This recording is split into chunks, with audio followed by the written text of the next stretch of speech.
Alors, on poursuit toujours sur les enjeux de micromobilité, mais cette fois-ci, de mobilité, mais cette fois-ci de micromobilité et surtout partagée.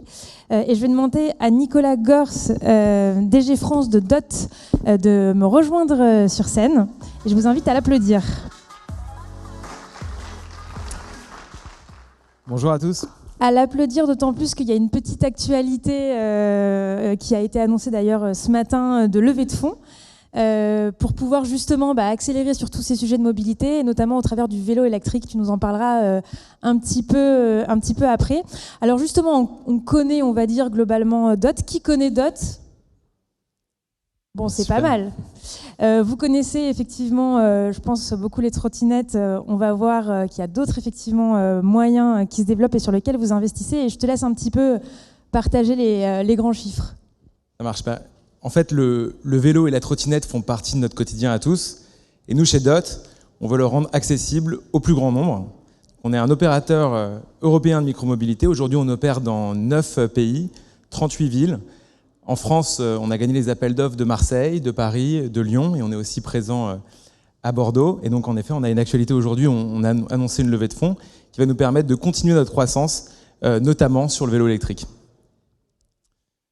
Et de pouvoir, du coup, effectivement, contribuer au développement de ces mobilités, notamment en travaillant avec les collectivités territoriales. Exactement. Alors justement, après 3 ans d'exploitation et de développement, est-ce que tu peux nous partager un petit peu un bilan et nous dire si tout ça, tout ce réseau fonctionne bien ? Je me réjouis aujourd'hui de partager le fait qu'après 3 ans, on sait que les micromobilités, ça marche. Plusieurs illustrations. D'abord, les chiffres 5 et 2,5. 5, c'est le nombre de trajets par jour qu'ont parcouru nos trottinettes à Lyon. Par jour, hiver comme été, c'est vraiment un mode qui est très utilisé. Et 2,5, c'est la distance moyenne d'un trajet en trottinette et en vélo chez DOT. C'est-à-dire que c'est vraiment un mode utile. Donc c'était le gros challenge de savoir, et aujourd'hui, on a ces 2 chiffres. Et ce succès s'est fait en même temps que les autres propositions de mobilité, que Vélib, que Vélov. Ça, à chaque fois, en additionnant les modes, on a finalement additionné les trajets. La deuxième chose, c'est le modèle économique. Donc, il y a encore 3 ans, on parlait des trottinettes qui durent pas longtemps. Bon, aujourd'hui, pour l'anecdote, j'ai pris une photo de l'équipe à Lyon qui fêtait cette semaine les 5862 km parcourus par une des trottinettes, c'est-à-dire 2 fois le Tour de France. En dehors de l'anecdote, aujourd'hui, chez DOT, toutes nos générations sont encore exploitées. C'est-à-dire que la génération avec laquelle on a commencé en mars 2019 est toujours dans les rues. On parlait de 3 mois. Aujourd'hui, on peut dire factuellement que c'est au moins 3 ans, puisqu'elles rentrent dans leur 4e année d'opération. Et c'est vraiment ça qui est au cœur du modèle économique et qui fait qu'aujourd'hui, c'est un modèle durable. Alors justement, voilà. En termes de modèle économique, en termes d'entretien, il y a aussi beaucoup de sujets qui ont fait l'actualité, parfois d'ailleurs de manière pas toujours très positive. Et d'ailleurs, tu vas nous rebondir sur ce point-là, notamment autour des auto-entrepreneurs qui avaient pour charge de s'occuper de ces trottinettes, de les charger, de changer les batteries, etc. Où est-ce qu'on en est aujourd'hui de cette situation et quel parti pris vous avez pris ? Alors en effet, il y avait eu beaucoup de presse sur les auto-entrepreneurs. Chez DOT, on a toujours fait le choix de toujours opérer en interne. On n'a jamais eu d'auto-entrepreneur. Et donc 142, c'est le nombre de CDI aujourd'hui en France, depuis le mécano jusqu'au développeur. On parle souvent des métiers qui disparaissent. La micromobilité en France, c'est des métiers qui apparaissent. Patrouilleurs, chargeurs de trottinettes, mécaniciens de trottinettes, mais aussi scientifiques de la donnée pour la maintenance prédictive.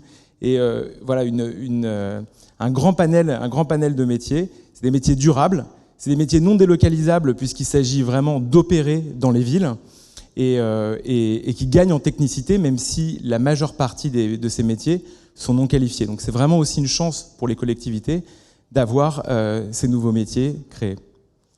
Alors, bon, moi, à titre personnel, je n'utilise pas beaucoup la trottinette. J'avoue que j'en ai un peu peur. 1, d'en faire, 2, d'en croiser aussi sur la route. Est-ce qu'il y a réellement un danger associé à la trottinette, à l'utilisation de la trottinette ? Ou est-ce que, effectivement, c'est plutôt à prendre en compte dans un environnement où on a différentes typologies de mobilité ? Alors, en effet, la sécurité, c'est un enjeu primordial. Et nous, en tant qu'opérateurs, mais tout le secteur, C'est vraiment l'enjeu majeur. Et il y a vraiment deux choses à distinguer. Il y a vraiment la perception et il y a la réalité des faits. Alors aujourd'hui, la réalité pour donc les chiffres de DOT en 2021, c'est qu'on a eu 8 accidents par million de trajets. Fort heureusement, aujourd'hui, aucun grave. Bon, après, c'est dans le cadre d'une mobilité partagée. On vérifie nos véhicules tous les 10 trajets et on a vraiment des véhicules qui ont été conçus pour la sécurité. Néanmoins, il y a encore trop de comportements dangereux et on participe et de situations de danger. Donc on participe en réflexion avec les collectivités aux infrastructures qui sont quand même la première sécurisation du trajet, c'est vraiment cette répartition. Mais aussi, on utilise tous les canaux disponibles, donc les formations en physique, l'application, les réseaux sociaux. On a une campagne d'affichage en ce moment à Paris qui est faite avec les autres opérateurs. Et on martèle vraiment les 3 grands messages que sont respecter le code de la route. C'est interdit aujourd'hui d'être à 2 sur une trottinette ou de circuler sur un trottoir, porter un casque et adapter sa vitesse en toutes circonstances. Voilà, c'est un enjeu sur lequel on reste mobilisé et c'est valable pour d'autres, mais aussi vraiment pour tout le secteur.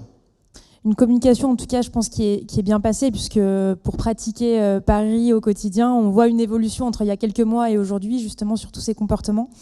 Il y a aussi des enjeux écologiques associés à la trottinette, associés aux batteries.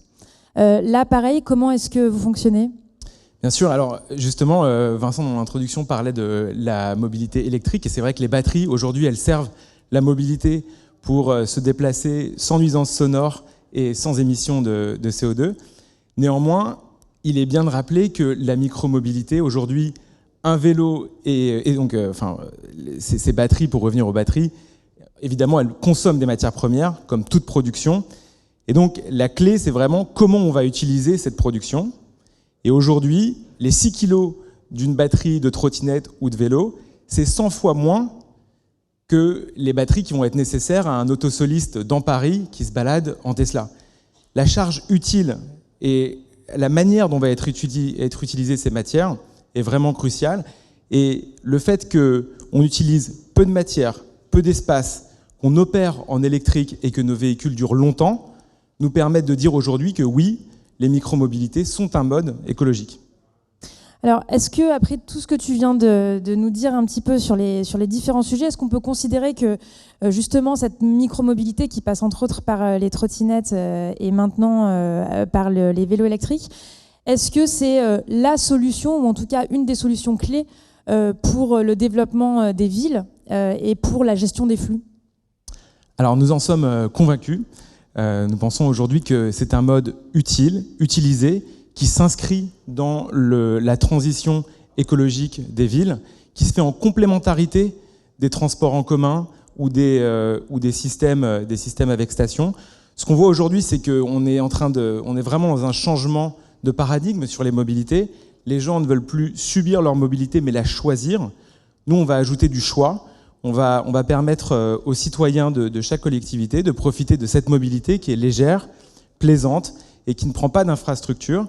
On a un modèle économique qui est durable et donc on participe au financement des infrastructures plutôt que de demander des subventions.